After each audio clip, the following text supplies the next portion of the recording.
Hello friends, स्वागत है आपके अपने परिवार एग्जाम पीक पावर में। मेरा नाम है योगेंद्र और आज की सेशन में हम आपके लेकर आ चुके हैं ज्योग्राफी का मोस्ट इंपोर्टेंट क्वेश्चन, जो कि आपके एग्जाम में पूछे जाएंगे। वीवीआई मार्क कर लीजिएगा इस क्वेश्चन को, आपके एग्जाम में ये क्वेश्चंस आएंगे ही आएंगे। और बता दूं, इस पेपर का इससे पहले भी बहुत सारे लगभग 5 से 6 क्लास में अपलोड कर चुका हूं और इसके बाद भी लगभग 5 से 6 क्लास और आएंगे। अगर आप लोग इस पेपर का कंप्लीट तैयारी करना चाहते हैं तो आप लोग इसी वीडियो के डिस्क्रिप्शन बॉक्स में चले जाइए, वहां पे आप लोगों को प्लेलिस्ट का लिंक मिल जाएगा, तो वहां से जाकर आप लोग सीक्वेंस वाइज इस पेपर का कंप्लीट तैयारी कर सकते हैं। तो चलिए देखते हैं क्वेश्चंस में क्या पूछा जा रहा है। क्वेश्चन को पहले हम लोग ध्यानपूर्वक पढ़ते हैं। तो महासागरों में सतही तापमान के क्षेत्रीय वितरण को प्रभावित करने वाले कारकों की विवेचना करें। क्या बोला जा रहा है क्वेश्चन को?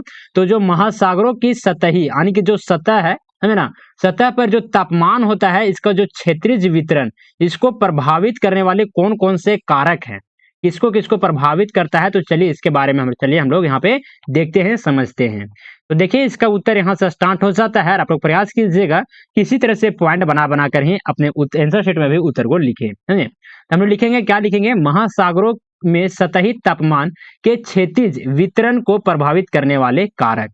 समझे? तो देखिए यहाँ से लेकर यहाँ तक इसका इंट्रोडक्शन स्टार्ट हो जाता है। तो सबसे पहले हम लोग क्या करेंगे, तो इंट्रोडक्शन को लिखेंगे, समझेंगे।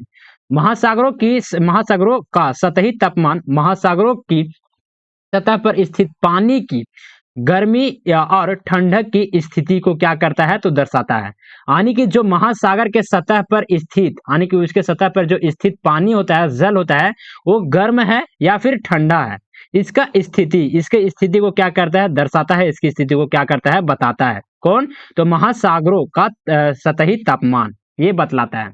यह तापमान विभिन्न प्राकृतिक और भूगर्भिक कारकों द्वारा क्या होती है, तो प्रभावित होता है। महासागरों का तापमान केवल समुद्र के जीवन और मौसम की परिस्थितियों पर प्रभाव नहीं डालता, बल्कि यह समुद्र प्रवाह, जलवायु और पर्यावरणीय परिस्थितियों में भी महत्वपूर्ण भूमिका निभाता है। महासागरों में सतही तापमान के क्षैतिज वितरण को प्रभावित करने वाले प्रमुख कारक निम्नलिखित है। तो चलिए एक एक कर हम लोग देखेंगे। सबसे फर्स्ट में आ जाता है क्या, तो सूर्य की ऊर्जा, यानी कि सोलर रेडिएशन भी एक बहुत ही इंपॉर्टेंट फैक्टर बन जाता है। समझे? चलिए इसके बारे में, इसका विवरण पहले हम लोग देखेंगे। समझे? तो महासागरों में सतही तापमान को सबसे प्रमुख रूप से सूर्य की ऊर्जा प्रभावित करती है। सूर्य से प्राप्त विकिरण समुद्र की सतह पर गिरता है और उसे क्या करता है, तो गर्म करता है। कहने का मतलब है कि जो समुद्र का, जो महासागरों का जो क्या होता है, सतही तापमान होता है, उस जो सूर्य का ऊर्जा बहुत ही इंपॉर्टेंट फैक्टर बन जाता है। क्योंकि उनको तापमान को प्रभावित करने वाले कारक में से, क्योंकि जो सूर्य का तापमान होता है, सूर्य का जो प्रकाश होता है, जो सूर्य का विकिरण होता है, वो जब पानी पर या फिर जल पर पड़ता है, तो उस जल को क्या करता है, गर्म कर देता है। इसके कारण जो महासागरों का जो सतही तापमान है, वो क्या होता है, उसमें वृद्धि देखने को मिलता है। तो ये सूर्य की ऊर्जा एक इंपॉर्टेंट फैक्टर है। तो आप लोग इसी तरह से पॉइंट बना लीजिएगा। अब इसके प्रभाव क्या देखने को मिलते हैं, तो चलिए इसे भी हम लोग समझते हैं। भूमध्य रेखा के पास स्थित क्षेत्रों में सूर्य की किरणें सीधे गिरती है, जिससे उन क्षेत्र पर तापमान अधिक होता है। कहने का मतलब है कि जो भूमध्य रेखीय है, समझे ना, पृथ्वी का जो भूमध्य रेखीय है, उस पर जो सूर्य का प्रकाश क्या होता है, तो सीधा पड़ता है। और सीधा पड़ने के कारण जो भी क्षेत्र जो कि भूपर पट्टी हो जाता है, या फिर कोई भी महासागर जो भी उस क्षेत्र के अंतर्गत में आते हैं, वो भूमध्य रेखा के अंतर्गत में आते हैं, उन सारे क्षेत्रों पर, उन सारे जल में क्या होता है, तो उसका तापमान जो कि अधिक हो जाता है। किस कारण से? तो सूर्य का विकिरण जो कि उस पर सीधे गिरती है, इस कारण से। समझे? तो चलिए आगे आ जाते हैं। उच्च अक्षांशों, जो क्या आता है, उत्तर और दक्षिण ध्रुव के निकट में सूर्य की किरणें अधिक फैली हुई होती है, जिससे इन क्षेत्रों में तापमान क्या होता है, तो कम होता है। यानी कि जो भूमध्य रेखीय है, उसके उत्तर क्षेत्र और उसके दक्षिण क्षेत्र, दोनों क्षेत्रों में क्या देखते होंगे, जो भी ध्रुवीय निकट में होता है, उन सारे क्षेत्रों में क्या होता है, तो जो सूर्य का किरण है बहुत ही ज्यादा अधिक फैल जाता है। इसके कारण से वहां पे सूर्य का जो प्रकाश है वो प्रॉपर तरीके से, अच्छे तरीके से वहां पे नहीं पहुंच पाता है, जिसके कारण से उन सारे क्षेत्र में क्या होता है, तापमान जो कि बहुत ही कम रहता है। तो ये भी है महासागरियों में, जो कि सतही तापमान को क्या करता है, तो प्रभावित करता है। चलिए आ जाते हैं नेक्स्ट पॉइंट, आ जाता है अक्षांश यानी कि लेटीट्यूड। विकिरण, विकिरण क्या होता है तो अक्षांश समुद्र के विभिन्न क्षेत्रों के सूर्य की किरणों में मिलने के कोण को क्या करता है तो प्रभावित करता है। अब इसका प्रभाव क्या है तो उच्च अक्षांश, उच्च अक्षांश कहने का मतलब है कि उत्तर और दक्षिण ध्रुव के पास, यानी कि जैसे ये पृथ्वी है तो ये हो गया क्या तो उत्तर ध्रुव, ये हो गया दक्षिण ध्रुव। तो इस प्रकार के जितने भी अक्षांश यानी कि लेटीट्यूड है, समझे ना, अक्षांश रेखीय हैं, तो इस प्रकार से आज समझिए कि क्या है तो भूमध्य रेखीय, भूमध्य रेखीय। तो इधर से इधर, इधर हो गया और इधर हो गया। इधर मतलब कि अक्षांश वाले क्षेत्रों में क्या होता है, जो सूर्य का प्रकाश होता है, सूर्य का प्रकाश क्या होता है तो इस पर सीधे पड़ता है। सीधे पड़ने के कारण से इधर वाले क्षेत्र में बहुत ज्यादा अधिक तापमान रहता है, और जो ध्रुवीय वाले क्षेत्र पड़ जाता है, ये दोनों ध्रुवीय वाले क्षेत्र उत्तर और दक्षिण ध्रुव के पास में क्या होता है, जो सूर्य का प्रकाश होता है वो क्या होता है बहुत ही ज्यादा क्या होता है फैल जाता है। इसके कारण से सूर्य के जो किरण है वो अधिक फैल जाने के कारण क्या होता है, इसका तापमान जो कि कम हो जाता है, यहाँ पे तापमान ज्यादा नहीं देखने को मिलता है। चलिए निम्न अक्षांश, निम्न अक्षांश कहने का मतलब है कि भूमध्य रेखा के पास, भूमध्य रेखा कौन हो जाता है तो ये लेन जो बीच में जाता है, समझे ना, में सूर्य की किरणें सीधे आती है जिससे तापमान उच्च होता है। आगे आ जाते हैं, नेक्स्ट क्वेश्चन आ जाता है समुद्र प्रवाह। समुद्र प्रवाह क्या हो जाता है तो सबसे पहले इसका विवरण देखेंगे तो महासागरों में पानी का निरंतर क्या होता है प्रवाह होता है। धाराएं महासागर के तापमान को क्या करता है तो प्रभावित करता है। कहने का मतलब है कि जो महासागरों का जो पानी है, जो जल है, वो लगातार आप लोग देखते होंगे प्रवाह करते रहता है, धाराएं जो कि बहते रहता है। ये प्रवाह गर्म या ठंडे पानी को विभिन्न क्षेत्रों में क्या करता है तो वितरित कर देता है। कहने का मतलब गर्म जल को ठंडे जल में जाके मिला देता है, ठंडे जल को गर्म जल में मिला देता है। तो ये भी एक इंपॉर्टेंट फैक्टर हो जाता है महासागरों के सतही तापमान को प्रभावित करने में, समझे। तो चलिए आगे आ जाते हैं, इसका प्रभाव क्या देखने को मिलता है तो चलिए इसे भी हम लोग समझेंगे। गर्म प्रभाव, जैसे कि गुल्फ स्ट्रीम गर्म पानी को ठंडे क्षेत्रों में ले जाते हैं जिससे तापमान क्या होता है तो बढ़ता है।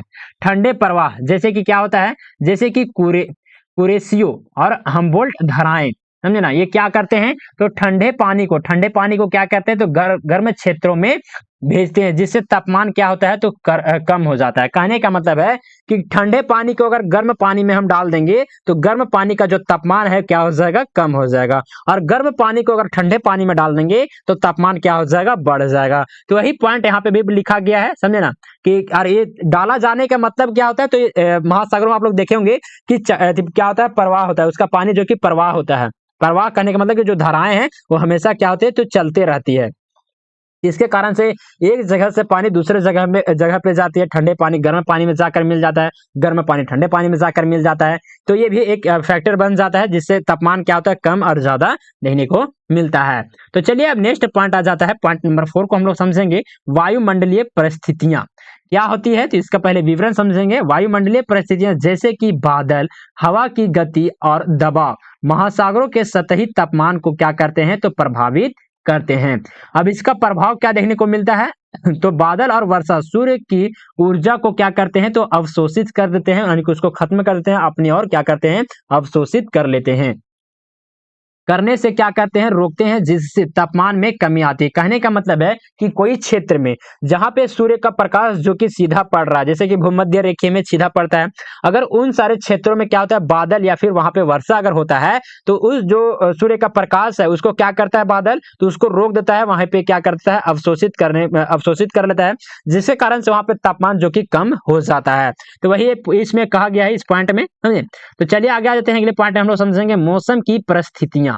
मौसम की परिस्थितियां कहने का मतलब है कि जैसे हवा और दबाव महासागरों की सतह से गर्मी को बाहर निकालने या उसे बनाए रखने में क्या करती है तो मदद करती है। एक सेकेंड,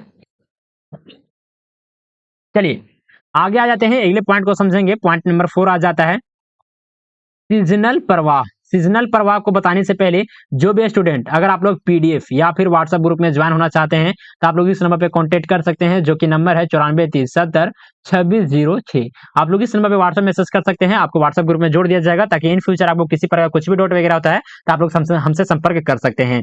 और आप लोग पीडीएफ अगर लेना चाहते होंगे तो आप लोग इस नंबर पर संपर्क कर सकते हैं। साथ ही साथ आप लोग टेलीग्राम चैनल में ज्वाइन नहीं किए तो टेलीग्राम चैनल में भी ज्वाइन कर लीजिएगा, समझे ना।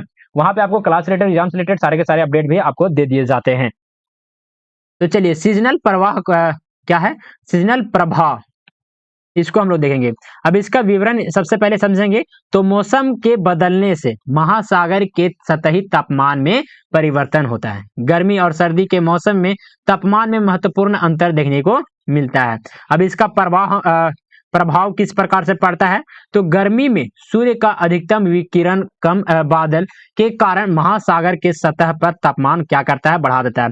कहने का मतलब है कि कोई क्षेत्र में जब गर्मी का मौसम होता है तो जो सूर्य का प्रकाश होता है, जो सूर्य का विकिरण होता है, वो मतलब कि बहुत ही ज्यादा क्या होता है, अधिक होता है। क्यों अधिक होता है, क्योंकि उसके मतलब अगल बगल में बादल नहीं होते, बहुत ही कम बादल होते हैं, और कम बादल होने के कारण सूर्य का जो विकिरण है सीधे के सीधे क्या कर पड़ता है, तो हमारे भूमध्य रेखा पे पड़ता है या फिर कोई भी क्षेत्र पे पड़ता है, तो इसके कारण से वहां का जो तापमान है वो बढ़ जाता है। अब इसी प्रकार से जिस प्रकार से गर्मियों में हुआ था उसी प्रकार से यहाँ पे सर्दियों में भी होगा।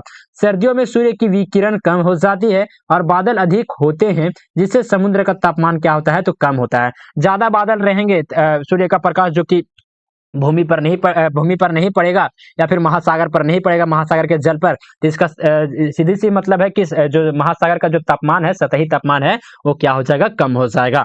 तो चलिए अब आ जाते हैं नेक्स्ट क्वेश्चन, नेक्स्ट पॉइंट आ जाता है पॉइंट नंबर 6, समुद्र की गहराई। समुद्र की गहराई भी एक इंपॉर्टेंट पॉइंट है, समझे ना। इस पॉइंट को हम लोग समझेंगे, यानी कि डीप ऑफ द ओशियन। विवरण पहले हम लोग समझेंगे। महासागर की गहराई की तापमान वितरण को प्रभावित करती है, क्योंकि गहरे क्षेत्रों में सूर्य का किरण कम पहुंचता है। अब इसका प्रभाव को हम लोग समझेंगे। महासागर में उथले हिस्सों में तापमान अधिक होते हैं, क्योंकि सूर्य की ऊर्जा इन हिस्सों तक पहुंचती है। आगे आ जाते हैं, गहरी हिस्सों में तापमान सामान्यतः कम होती है, क्योंकि सूर्य की किरणें इन तक पहुंचने में सक्षम नहीं होती हैं। अब चलिए एक हम आपको यहाँ पे एग्जाम्पल के माध्यम से समझाते हैं, डायग्राम के माध्यम से। जिस प्रकार से यहाँ पे क्या है, तो जल है, क्या है, जल है, समझे ना। अब क्या होती है, तो समझिए कि यहाँ पे एक पहाड़ नुमा है, जिसके यहाँ पे आप लोग को पिछले क्वेश्चन में बताए हैं, समझे ना, कि ज्वालामुखी आता है तो ज्वालामुखी जो लावा आता है यहाँ पे आके ठंडा हो जाता है तो पहाड़ का निर्माण हो जाता है, या फिर कोई कहा होता है तो मतलब कि कोई गड्ढा भी रहता है, मतलब इस प्रकार से समझिए कि मतलब ऊपर नीचे यहाँ पे आपको देखने को मिलते हैं। अब यहाँ पे सूर्य का प्रकाश है, समझे ना, क्या है, सूर्य का प्रकाश। तो सूर्य का प्रकाश यहाँ पे पड़ रहा है, तो यहाँ वाले हिस्से पर क्या रहेगा, तापमान ज्यादा रहेगा, और वही सूर्य का प्रकाश नीचे वाले हिस्सा पर आने के यहाँ पे बहुत ही ज्यादा पानी की मात्रा क्या है, अधिक है। इस कारण से यहाँ का तापमान क्या रहेगा, कम रहेगा। उसी प्रकार से आगे भी तापमान यहाँ पे जो कि पानी का मात्रा कम है, इसके कारण से यहाँ पे तापमान भी क्या रहेगा, अधिक रहेगा। यहाँ पे तापमान क्या रहेगा, यहाँ पे पानी का मात्रा ज्यादा है, यहाँ पे गहराई होने के कारण से यहाँ पे भी तापमान जो कि सतही तापमान क्या होगा, तो कम देखने को मिलेगा। तो इस प्रकार से भी आप लोग चाहें तो कॉपी में भी डायग्राम के माध्यम से आप वहाँ पे भी आंसर शीट में लिख सकते हैं। अगर आप लोग इस तरह से डायग्राम के माध्यम से आंसर शीट में लिख दीजिएगा, तो जो एग्जामिनर होगा, जो एग्जाम चेकिंग करता है, वो जानता होगा कि नहीं, से बंदा जो कि समझ कर ही लिखा है, इसको अपने नॉलेज से लिखा है, चोरी उरी करके नहीं लिखा है। इसके कारण से जो आपका नंबर है एकदम बिल्कुल भी नहीं कटेगा, और भी नंबर जो कि बढ़ चढ़कर मिल जाएगा। बढ़ चढ़कर ऐसा नहीं, 15 नंबर का क्वेश्चन है तो 20 नंबर मिल जाएगा, समझे ना, बेहतर नंबर दिया जाएगा। चलिए आगे आ जाते हैं, अगले क्वेश्चन में, सॉरी अगले पॉइंट में आ जाते हैं। पॉइंट नंबर 7 को हम लोग देखेंगे, भूमि का प्रभाव। भूमि का प्रभाव किस प्रकार से है, तो महासागर और भूमि के बीच तापमान का अंतर भी एक सेकेंड, महासागर और भूमि के बीच तापमान का अंतर भी महासागरीय तापमान वितरण पर प्रभाव डालता है। भूमि की तुलना में पानी धीरे धीरे गर्म और ठंडा होता है। अब इसका प्रभाव पहले हम लोग समझते हैं, प्रभाव क्या हो जाता है, तो जब समुद्र भूमि के पास होता है तो भूमि का तापमान महासागर पर प्रभाव डालता है, जिससे समुद्र का तापमान वहां पर थोड़ा क्या हो जाता है, तो बढ़ सकता है। आगे देखेंगे, भूमध्य रेखा के पास स्थिति द्वीप और तटीय क्षेत्रों में भूमि महासागर के तापमान के अंतर ज्यादा होता है। कहने का मतलब देखिए, अभी इस पॉइंट को उतना मत समझिए, जो लिखा हुआ है, हम आपको डायग्राम के माध्यम से समझते हैं। जैसे क्या है, तो एक समझिए कि ये महासागर है, एग्जाम्पल के तरीके से बता रहे हैं, ये महासागर है। अब यहाँ पे समझिए क्या है, यहाँ पे लैंड है, यानी कि यहाँ पे भूमि है। अब यहाँ पे सूर्य का प्रकाश क्या पड़ेगा, तो इस पर पड़ेगा, तो जो ये भूमि है ना, ये भूमि भी प्रभाव डालता है कहाँ पे, तो जो कि महासागर का जो जल है, यहाँ पे भी क्या करेगा, इस जगह पे क्या करेगा, तो प्रभावित करेगा। यहाँ पे इसका जो गर्मी है, यहाँ पे इस जल में भी पड़ता है, इस जगह, इस कारण से यहाँ का जो तापमान है वो वृद्धि हो जाता है, थोड़ा मोड़ा होता है, ज्यादा नहीं होता है, समझे। तो चलिए आगे आ जाते हैं, अगले पॉइंट में देखेंगे, पॉइंट नंबर 8 आ जाता है, तटीय प्रभाव। तटीय प्रभाव क्या है, तो समुद्र का तापमान तटीय क्षेत्रों के आसपास अधिक प्रभावित होता है, जहां पानी की गहराई कम होती है और भूमि की स्थिति भी असर डालती है। सेम इसी प्रकार का था, यही डायग्राम इसमें भी लग जाएगा, थोड़ा सा अलग तरीके से इसमें लिख दिया गया है, समझे। अब इसका प्रभाव हम लोग समझेंगे। तो तटीय क्षेत्रों में महासागर का तापमान अधिक परिवर्तन होता है, क्योंकि ये क्षेत्र भूमि के प्रभाव में होते हैं और यहाँ पानी की गहराई क्या होती है, तो कम होती है। देखिए थोड़ा सा इसको भी हम लोग समझ लेते हैं। देखिए इस प्रकार से कहीं कहीं यहाँ पे देखने को मिलेगा, समझे ना, इस प्रकार से देखने को मिलेगा। तो इस प्रकार से समझिए कि यहाँ पे इस प्रकार से यहाँ पे ज्यादा, यहाँ पे भूमि थोड़ा सा ऊपर में है, यहाँ पानी की संख्या क्या है, तो पानी की मात्रा जो कि कम है। इसके कारण से यहाँ का जो तापमान रहेगा ना, वो बहुत ही ज्यादा अधिक रहेगा, और इधर का तापमान क्या रहेगा, तो इधर का तापमान कम रहेगा। सेम उसी प्रकार का है, तो आप लोग समझ सकते हैं।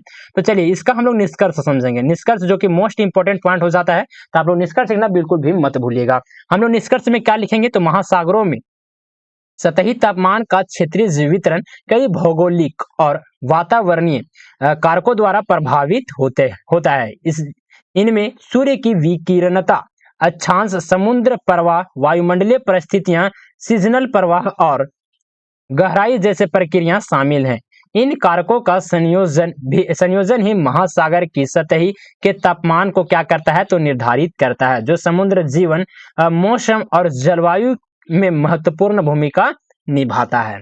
तो चलिए आप लोग को ये सेशन कैसा लगा, प्लीज आप लोग हमें कमेंट के माध्यम से जरूर से जरूर बताने का प्रयास कीजिएगा, अपना फीडबैक जरूर दीजिएगा, समझे ना। बहुत ही मेहनत लगता है आप लोग के लिए इस प्रकार से कंटेंट को लाना, थोड़ा सा मेरा भी मेहनत को समझते हुए आप लोग अपना फीडबैक जरूर दीजिएगा, और लाइक करना तो आप लोग बिल्कुल भी मत भूलिएगा। सेशन को आप लोग जरूर से जरूर लाइक कर दीजिएगा, अपने दोस्तों के साथ, अपने क्लासमेट के साथ सेशन को शेयर कर दीजिएगा। साथ ही साथ चैनल को सब्सक्राइब करके बेल आइकन को ऑल पर प्रेस कर दीजिएगा, क्योंकि देखिए यहाँ पे बहुत सारा जो कि कंटेंट इसी पेपर का बहुत ही ज्यादा तैयार कर लिया गया है। इससे पहले भी लगभग 5-6 क्लास जो कि अपलोड कर दिया गया है। तो आप लोग इसी तरह से यहाँ पे इंपॉर्टेंट क्वेश्चंस का सीरीज जो कि हमेशा मिलते रहेगा। जिस प्रकार से अभी आप लोग कोई भी सेमेस्टर में होंगे, जैसे अब हमको पता है कि सेमेस्टर आप लोग 4 में होंगे, सेमेस्टर 4 से लेकर सेमेस्टर 8 तक आप लोग को यहाँ पे कंप्लीट तैयारी करवाया जाएगा। टेंशन फ्री रहिए, जितना हम करवाएंगे उतना आपके लिए इनफ रहेगा। सिर्फ आपको प्लेलिस्ट में जाना है, देखिएगा वहां पे जितना भी वीडियोज अपलोड रहता है, लगभग आपको 15 से लेकर 20 क्लास आप लोग को दिए जाते हैं, और लगभग कितना मिनट का रहता है, तो 15 मिनट का एक एवरेज देखा जाए तो 15 मिनट का सारा वीडियो रहता है, समझे ना। तो 15 मिनट के अगर 15 से 20 वीडियोस अगर आप लोग देख लेते हैं, तो आपके एग्जाम में एक भी क्वेश्चन नहीं छूटेगा, ये मेरा गारंटी है, मेरा दावा है, समझे ना। तो चलिए सेशन कहीं पर एंड अप करते हैं। पीडीएफ वगैरह, एक सेकंड, पीडीएफ वगैरह अगर आप लोग लेना चाहते हैं या फिर व्हाट्सएप ग्रुप में ज्वाइन होना चाहते हैं, तो आप लोग इस नंबर पर कॉन्टेक्ट कर सकते हैं, जो कि नंबर है 94 30 70 2606। आप लोग इस नंबर पे व्हाट्सएप मैसेज के जरिए हमसे कांटेक्ट कर सकते हैं। ये नंबर आपको इसी वीडियो के डिस्क्रिप्शन बॉक्स में मिल जाएगा, या फिर स्क्रीन पर भी शो कर रहा है। तो चलिए सेशन कहीं पर एंड अप करते हैं, मिलते हैं आप लोग से अगले सेशन में, तब तक के लिए जय हिंद, वंदे मातरम।